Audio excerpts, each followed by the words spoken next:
Hai, masih bersama saya, Mr. G, bicara. Tentu saja bicara tentang kebenaran, berdasarkan fakta, data, dan realita. Teman-teman, belum usai ya terkait dengan sidang kasus Nikita Mirzani.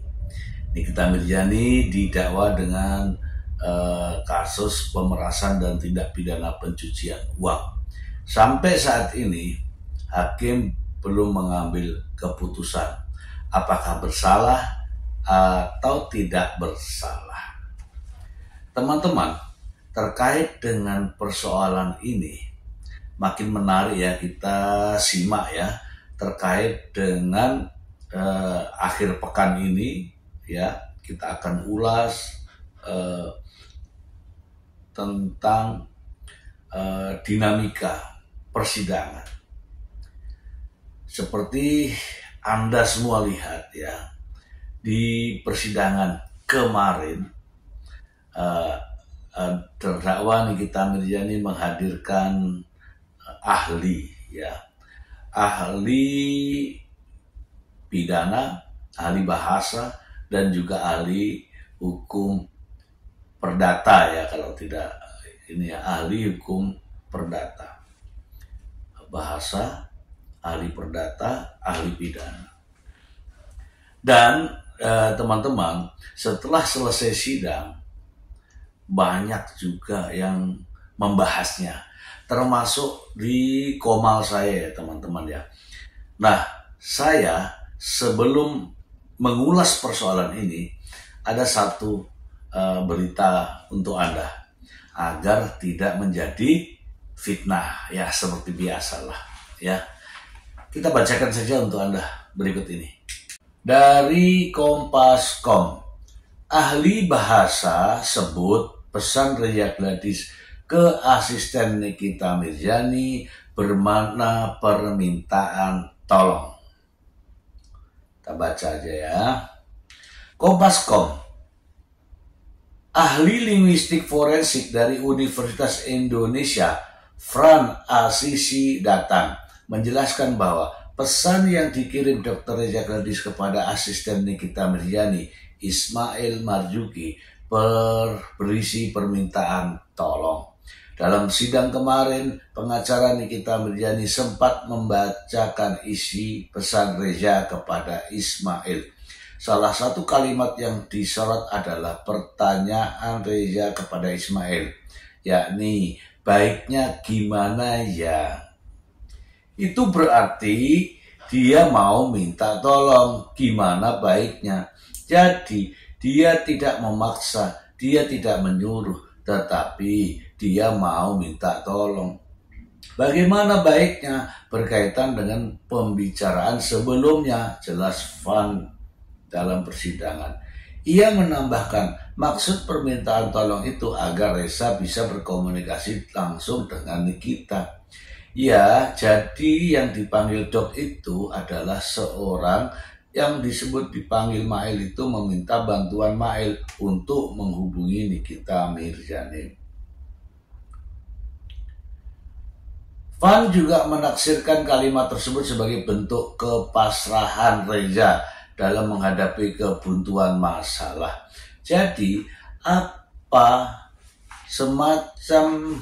ada semacam, kalau bisa saya katakan, kebuntuan atau sesuatu yang tidak bisa diatasi. Lalu seseorang itu minta tolong kepada orang lain untuk tolong, jadi dia menyerahkan. Lebih lanjut, Van juga menyebutkan bahwa Reza tidak menemukan jalan keluar sehingga minta bantuan untuk dicarikan solusi. Jadi dia tidak mempunyai usul, tetapi dia menyerahkan bagaimana jalan keluar dari masalah yang ia hadapi. Artinya dia meminta solusi juga karena dia tidak mampu. Akhirnya Reza ini minta solusi. Van juga menegaskan bahwa tidak ada ancaman apapun yang disampaikan Ismail dalam percakapannya kepada Reza. Ismail justru bersikap sopan dengan menggunakan punten saat menyapa Dr. Reza. Sama sekali tidak ada ancaman di situ. Jadi dia tidak menyuruh, tetapi dia menunjukkan penghormatan.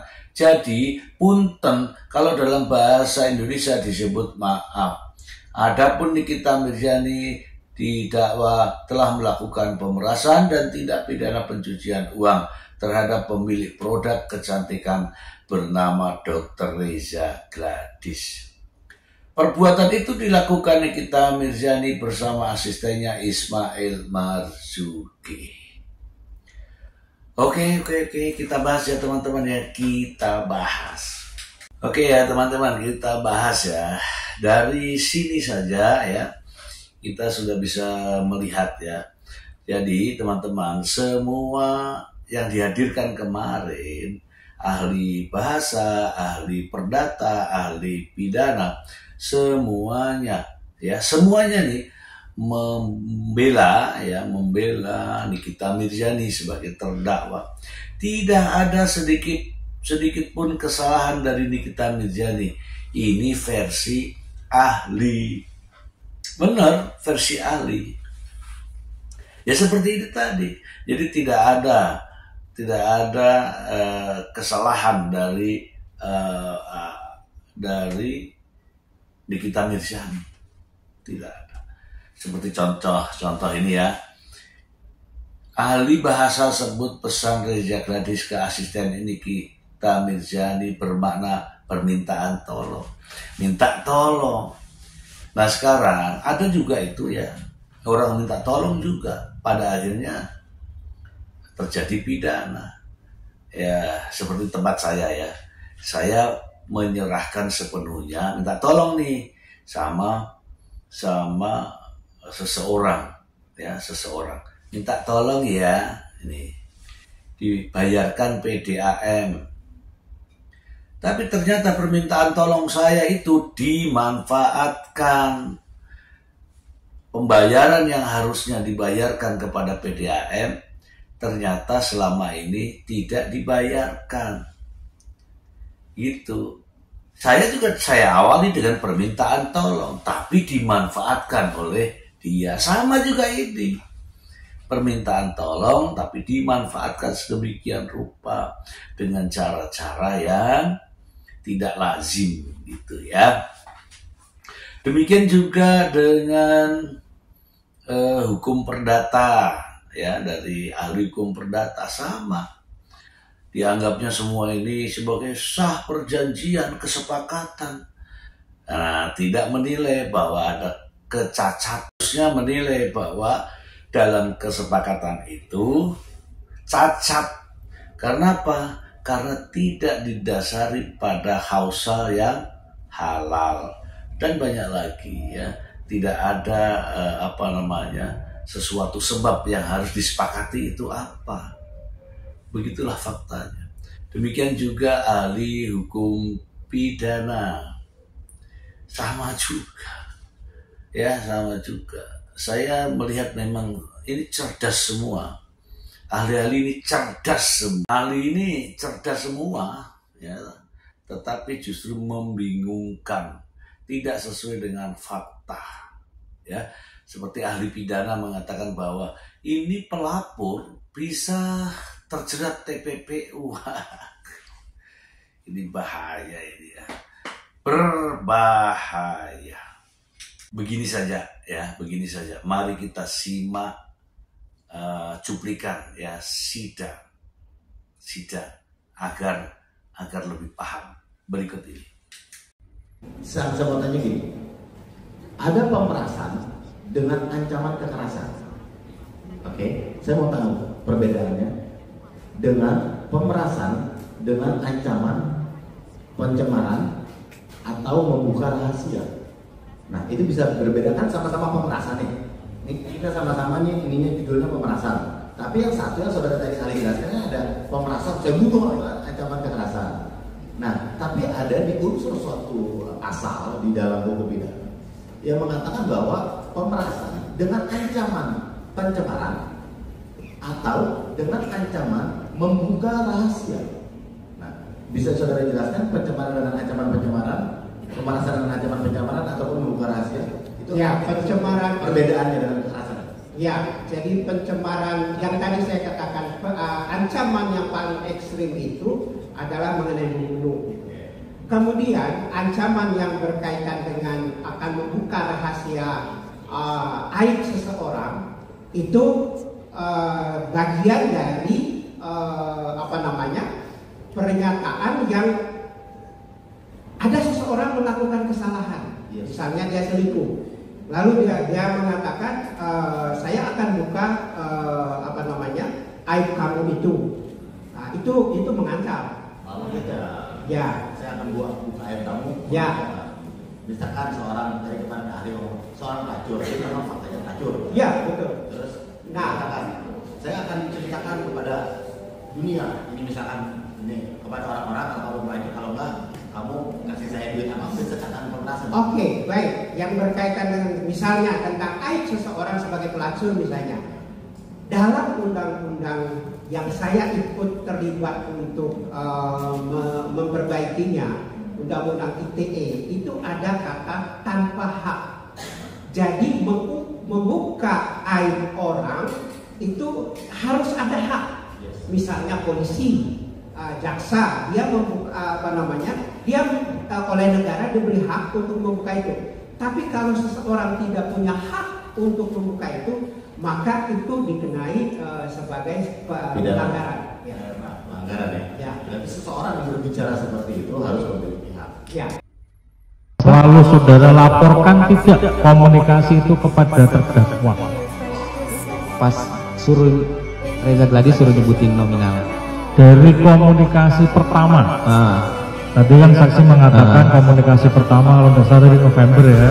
Iya. Komunikasi dengan Reza Gladys. Apakah setiap saksi berkomunikasi dengan Reza Gladys selalu dilaporkan ke terdakwa? Enggak, karena yang pas udah deal aja, yang deal 4 miliar itu baru saya bilang. Jadi ketika nominal deal baru bilang. Iya. Ketika saksi mengatakan dealnya nilai nominal tadi sejumlah 4 miliar, ya, sikap terdakwa bagaimana? Biasa aja. Apakah mau terlalu kecil dinaikkan ada? Enggak, biasa aja. Biasa aja. Terus yang 2 miliar cash, tadi kan saksi mengatakan diserahkan di rumah. Iya. Ada bagian nggak dari situ saksi? Aku dikasih di situ. Berapa? 30, tapi kan aku minta lagi. Berapa? Aku minta lagi kapan aja, nggak di hari itu doang. Oh, nggak di hari itu. Iya. Tapi sudah dikasih, minta laginya tadi. Sudah? Sudah ya? Sudah. Kalau minta lagi yang saudara ingat berapa totalnya? Apanya? Kan tadi dikasih 30, Iya. tapi minta lagi ya. Yang saudara ingat minta lagi itu totalnya berapa? Kalau aku sama Kaniki itu sistemnya kalau misalnya Yang saya tanya masih ingat enggak? Totalnya? Enggak. Kalau enggak bilang aja enggak. Iya, enggak. Dari 30 juta itu gunakan untuk apa? Buat jajan. Buat jajan. Ya. Ya enggak apa-apa buat jajan kan, yang penting ada 30 juta sudah milikmu dibuat jajan kan terserah saudara ya. Iya. Terus kalau yang minta lagi itu dibuat apa? Kalau minta lagi itu kan kalau aku sama dia tuh kalau pertemanan itu kalau misalnya aku bilang Artinya minta lagi itu dalam rangka sudah menerima uang dari Reza Gladys itu loh, untuk apa? enggak. Apa? Yang minta lagi kaitannya dengan uang dari Reza Gladys. Oh, enggak. Hah? Enggak. Enggak. Jadi cuma 30 juta tadi. Iya. Itu yang minta saudara 30 juta atau cuma dikasih ini 30 juta? Enggak, Kaniki sendiri. Karena dia suka bagi-bagi begitu emang. Saya pikir udah cukup dari terdakwa. Keterangan saksi ini benar atau ada yang salah? Ada yang salah yang mulia. Yang Uang salah yang mana? Yang 30 juta itu bukan dari uang yang 2 miliar cash itu.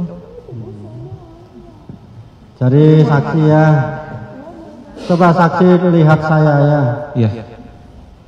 Tadi kan saudara menerangkan dari uang yang diberikan Reza Gladi saudara dikasih 30 juta. Ternyata disangkal oleh terdakwa. Tetap ada keterangannya atau berubah?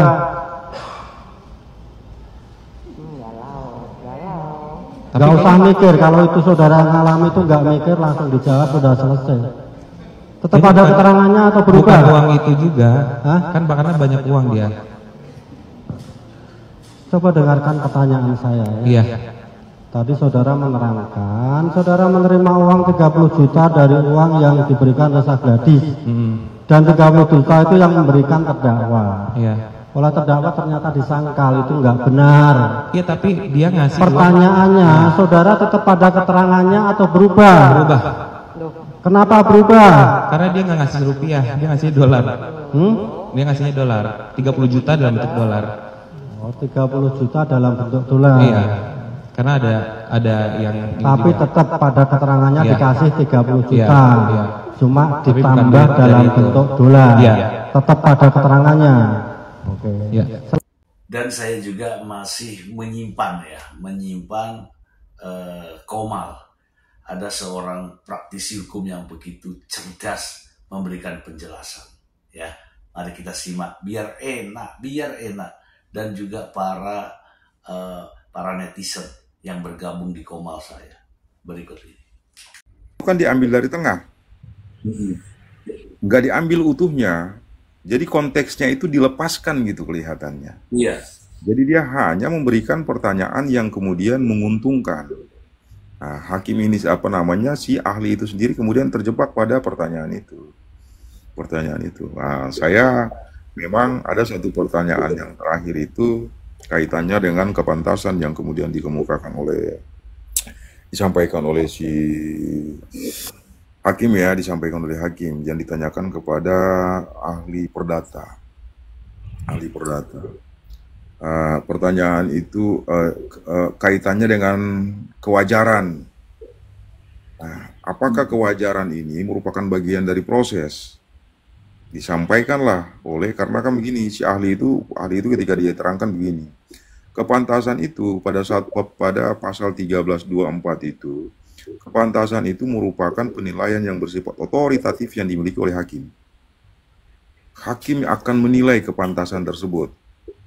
Nah, maka kemudian ditanyakan lagi oleh si hakim tuh, cuman itu aja pertanyaan tuh. Apakah kepantasan itu dia sama dengan kewajaran ataukah ada satu asas ada asas namanya kewajaran ya. Nah, kewajaran. Lalu disampaikan oleh si ahli itu, kalau kewajaran itu sebenarnya yang dimaksud dengan kewajaran itu dia kasih contoh tuh yang ada yang pembuatan corong itu kan, corong.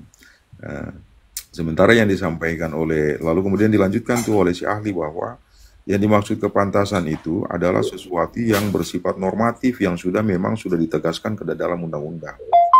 Artinya larangan itu sudah benar-benar disebutkan dalam undang-undang. Padahal kalau kita baca kalau kita baca dalam pasal 183, pasal 1323 itu kan jelas tuh. Yang disebut duang itu adalah sesuatu yang dilarang, yang membatalkan perjanjian itu adalah duang. Secara normatif memang ada. Jadi harusnya 1320 syarat sahnya perjanjian itu harusnya dijuntokan pada 369 itu dilakukan dengan slow, santai, nggak ada ancaman. Tapi dia mengancam mental seseorang, berbeda dengan 368. Waduh, baterai saya ini 3% lagi. Apa harus ngambil casan ini? Ya, berbeda dengan 368. 368 itu dilakukan dengan kekerasan, fisiknya langsung diancam, makanya membuat trauma korbannya. Sehingga korban dengan refleks mengatakan, iya, ketakutan dia. Serahkan barang kamu, iya, saya serahkan. Nah itu, tapi kalau 369 dia nggak main fisik tapi main verbal. Mental orang itu diancam, ya, dicemarkan nama baiknya, dicemarkan kredibilitas dia, atau dengan membuka satu rahasia. Ada ataunya di situ. Jangan lupa pencemarannya, ya. Ini terfokus dengan membuka rahasianya, jangan. Makanya harus bisa menafsirkan satu pasal. Kalau seorang pengacara salah menafsirkan pasal, maka dia akan susah membela klien dia di persidangan. Bingung dia mau bela apa. Ya, dibahas yang lain sama dia. Nah, makanya saya ingatkan, 369 ini ada ancaman pencemaran, baik lisan maupun tulisan, atau membuka satu rahasia. Ada ataunya loh, membuka. Berarti kalau dilakukan dengan pencemaran aja, itu sudah bisa masuk unsur-unsurnya. Contohnya, woi begeng, woi abu-abu, woi ini kontring lah segala macam, gempulan ini segala macam ini. Itu pencemaran masuknya, menyerang harga diri orang. Masuk pencemaran. Atau seperti A dengan B tadi yang maling motor, membuka satu rahasia, ya. Pencemarannya nggak dilakukan tapi akan membuka satu rahasia. Nah, ini masuk 369-nya, ya. 369 itu santai mainnya, slow. Memang orang-orang profesional yang mainkan 369 itu. Makanya 369 itu enggak terlalu booming pasalnya, ya, karena orang-orang slow, orang-orang profesional yang memainkan 369 itu. Jarang 369 ini keluar, ya, karena korban nggak berani lapor 369 ini. Karena apa? Ancamannya itu nggak nyata 369 itu. Berbeda dengan 368, ancamannya tuh nyata, langsung ke fisik. Kalau 369 enggak, slow ancamannya. Ya, makanya saya bilang orang-orang profesional yang memainkan 369 ini. Baterainya saya ambil cat. Iya, memang ada namanya tuh diferensiasi fungsional. Jadi setiap lembaga itu punya fungsi masing-masing. Fungsinya itu memang secara atributif langsung diberikan oleh undang-undang. Contohnya kayak, katakanlah kayak penyidik lah. Nah, penyidik itu dia punya kewenangan untuk melakukan investigasi dan sebagainya, lalu kemudian hasil dari investigasi itu dapatlah kemudian dirilis. Jadi memang kewenangannya ada di sana. Jadi ketika kita ini coba untuk merilis sesuatu yang hasil dari penyelidikan dan penyidikan, berarti kita nggak punya kompetensi. Kita hanya dapat melaporkan saja ketika terjadi ada dugaan dan sebagainya. Parameter yang sama juga terjadi itu kaitannya dengan ukuran yang sama juga, memang itu standar yang memang digunakan juga pada BP POM. BP POM itu adalah satu lembaga atau badan yang diberikan kewenangan oleh undang-undang untuk melakukan segala sesuatu yang kaitannya dengan kewenangannya. Lalu kemudian kalau misalkan ada dugaan nih, ada pihak yang kemudian menduga bahwa ada satu produk itu dia tidak dianggap ilegal dan sebagainya, diduga. Dugaan itu kemudian dilaporkan, hasil dari laporan itu lalu kemudian diinvestigasi lebih lanjut oleh BP POM berdasarkan kewenangannya. Hasilnya kemudian dari hasil itu semua barulah BP POM yang punya kewenangan untuk kemudian mempublikasi dan sebagainya. Itu kewenangannya ada di sana. Kalau kita sebagai individu atau pribadi, ya memang kita ini kan nggak diberikan kewenangan untuk itu. Yang punya kewenangan untuk melakukan itu adalah badan atau lembaga yang diberikan kewenangan oleh undang-undang. Itu. Jadi mungkin kemarin-kemarin ini ada yang melakukan itu, ya saya kira itu satu kekeliruan ya, Bahkan mungkin kalau kita bikin kajian lebih maju lagi, ya sangat mungkin itu merupakan perbuatan melawan hukum. Karena kan begini, kita sudah menjustifikasi sesuatu. Kita ini sudah memberikan image yang negatif nih kepada sesuatu yang sebenarnya belum final, belum ada hasilnya. Bolehlah kemudian kita itu menyatakan sesuatu itu nggak benar kalau misalkan BP POM terlebih dahulu menyatakan bahwa ada satu produk A, B, dan C itu dianggap ilegal. Karena apa? Karena belum ada izinnya atau mungkin overclaim dan sebagainya itu. Tapi kalau misalnya ini, jadi memang kemarin itu ahli itu sempat menyatakan begini, ahli perdata ya, dia sempatkan bahwa ada prinsipnya namanya Anfulenrach perdatanya. Yang kedua tuh Dwingenrecht. Dwingenrecht dan Anfulenrach ini sebenarnya, kalau Anfulenrach itu hukum itu bisa disimpangi, tapi kalau Dwingenrecht itu hukum yang memaksa. Pidana ini merupakan hukum yang memaksa. Artinya paksaan itu dirumuskan di dalam pasal 1321, junto pasal 1223, dan juga dirumuskan juga dalam pasal 369 KUHP pidana. Kalau di pidana itu namanya pemerasan. Kalau di perdata namanya paksaan. Nah, bagaimana menurut Anda? Apakah ahli-ahli hukum tadi meringankan atau tidak meringankan? Semuanya kita serahkan kepada hakim. Yang jelas, hakim, jaksa, pengacara, itu semua sebenarnya adalah ahli-ahli hukum. Bagaimana dengan ahli hukum yang dihadirkan? Ya, ilmunya tidak jauh beda. Sama sebenarnya, karena sama-sama ahli hukum. Tetapi ingat, hakim lebih banyak pengalaman terkait dengan kasus pidana. Dengan apa? Sidang. Inilah kelebihan daripada hakim. Hakim praktek langsung dengan sidang, dengan berbagai macam karakter daripada terdakwa. Jadi hakim lebih tahu kan, lebih tahu. Jadi hakimlah yang akan memutuskan. Jika berkorelasi dengan perkara pidana tersebut, maka hakim akan mempertimbangkannya. Tetapi kalau tidak ada korelasinya, hakim pasti akan mengabaikannya. Oke? Itu saja dari saya. Semoga bermanfaat. Terima kasih. Bye.